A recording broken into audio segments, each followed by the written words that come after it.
Isteri tak boleh lah dia period, dia tak boleh. Suami kata period tak period, I don't care.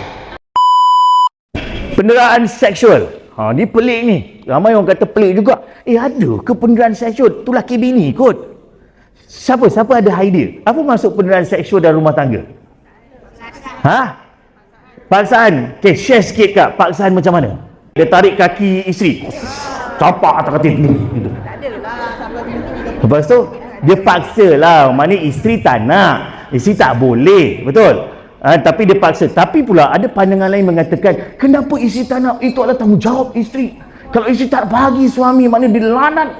Kadang-kadang isteri tak sihat. Kadang-kadang isteri tak sihat. Saya nak dengar poin-poin itulah. Kadang-kadang isteri tak sihat, betul. Dia dah demam ke pialu, betul. Dah menggigil. Gitu. Betul tak? Nyawa dah.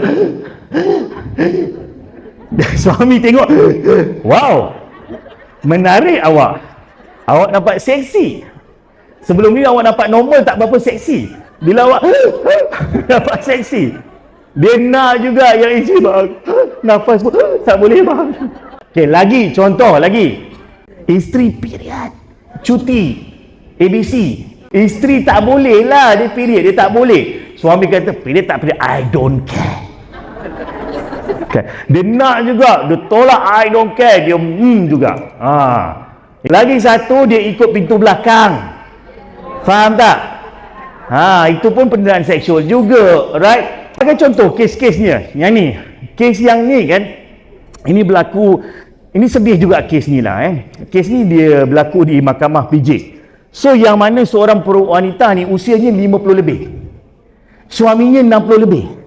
Dan suaminya adalah orang masjid yang warak.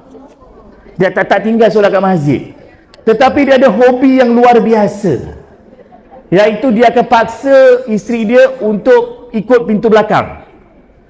Dan isteri dia sampai tak tahan, sakit dan bawa ke mahkamah. Dan mereka bercerai kerana itu. Alright, penderaan seksual itu satu benda lah.